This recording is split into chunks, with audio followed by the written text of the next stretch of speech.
Have you ever felt like your emotions were in the driver's seat, taking you on a wild ride you didn't sign up for? One minute you're calm, the next you're spiraling into frustration or anxiety over something that, in hindsight, wasn't a big deal. We've all been there. Life throws curveballs, a sudden deadline, an unexpected bill, a thoughtless comment from a friend. And our feelings often react faster than our thoughts. But what if I told you there's an ancient secret, a mental toolkit that can help you take back the wheel? Today, we're diving deep into the powerful world of Stoicism to learn how to control our emotions, not let them control us. And I'm going to share a 3-step practical method you can start using today. So stick around, because by the end of this video, you'll have the framework to face life's chaos with a new sense of calm and strength. First, let's get one thing straight. Stoicism isn't about becoming a robot devoid of all feeling. That's a huge misconception. The goal isn't to suppress your emotions, but to understand them and wisely manage your response. Think of it like this. You can't stop the rain from falling, but you can choose to grab an umbrella and stay dry. The rain is the external event. Your choice to use an umbrella is your response. The Stoic philosopher Epictetus said it best.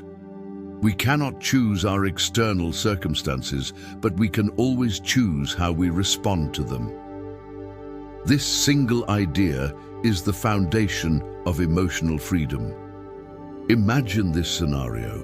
You've worked for weeks on a major project at work. You pour your heart and soul into it. On presentation day, your boss dismisses it with a few critical remarks. The common reaction? A rush of anger, disappointment, maybe even a sense of injustice. You might lash out, shut down, or spend the rest of the day replaying the criticism in your head. Now, let's look at it through a Stoic lens. The boss's comment has already happened. It's an external event, now in the past. You can't change it. So what can you control? Your breath, your thoughts about the comment, your next action. Instead of reacting impulsively, you pause. You take a deep breath.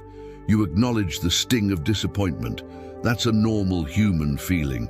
But then you ask yourself, okay, what's the productive way forward?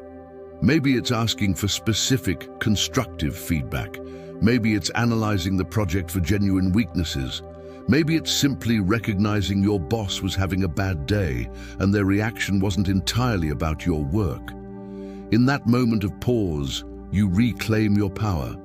You choose a rational, constructive response instead of an emotional, destructive one. This is the first, most crucial step, distinguishing what you can control from what you can't. So how do we actually put this into practice? This brings us to our first practical technique, the dichotomy of control. It sounds fancy, but it's incredibly simple. Throughout your day, when you feel a strong negative emotion rising, I want you to pause and draw a mental line in the sand. On one side, place the things you cannot control. The traffic, the weather, what other people think of you, the past. On the other side, place the things you can control, your thoughts, your judgments, your actions, your effort, your attitude. Let's say you're stuck in a massive traffic jam and you're going to be late for an important meeting. The anger and stress start bubbling up. Pause. What's uncontrollable? The traffic jam itself. What's controllable? You can take deep breaths to calm your nervous system. You can use the time to listen to an insightful podcast. You can make a calm call to let them know you'll be late. You can choose not to let this one event ruin your entire day. By focusing your energy exclusively on what's in your control, you stop wasting it on fighting reality. This isn't about being passive, it's about being strategically effective. You're not fighting the river, you're steering your boat. But what about when our minds are just stuck in a loop of what if? What if I lose my job? What if this relationship fails? What if I get sick? This is where our second Stoic tool comes in, and it's a bit counterintuitive. It's called premeditatio malorum, or negative visualization. Now, this doesn't mean becoming a pessimist and dwelling on doom and gloom. Not at all. It's a strategic exercise in mental preparedness. The Roman emperor and Stoic philosopher Marcus Aurelius would start his day by telling himself he would encounter meddling, ungrateful, arrogant, and dishonest people. He wasn't hoping for it, he was preparing for it. So if and when he met someone like that, he wouldn't be surprised or emotionally derailed. He'd already rehearsed it. Here's how you can apply this. Take a few minutes to think about something you're anxious about. Let's say you're worried about a public speaking engagement. Instead of just feeling anxious, visualize it going poorly. Imagine you stumble over your words. Imagine the audience looks bored. It sounds scary, right? But here's the part nobody tells you.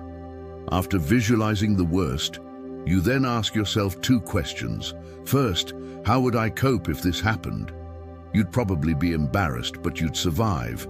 Life would go on. This takes the fear's power away. Second, what can I do now to prevent this? Well, you could practice your speech more. You could prepare better notes. You could focus on connecting with just one friendly face in the audience. Suddenly, your anxiety is transformed from a vague, paralyzing fear into a concrete action plan. By calmly contemplating potential challenges, you build resilience and appreciate what you have right now. You're no longer afraid of the storm because you've already built your shelter. Now we've talked about distinguishing control and preparing for adversity, but the third, and perhaps most transformative step, is about reframing your perspective.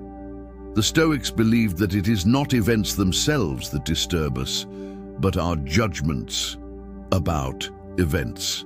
Think about that. The event itself is neutral. Our interpretation is what gives it its emotional charge. Let me tell you a quick story about my friend Alex. Alex was laid off from a job he loved. Initially, he was devastated.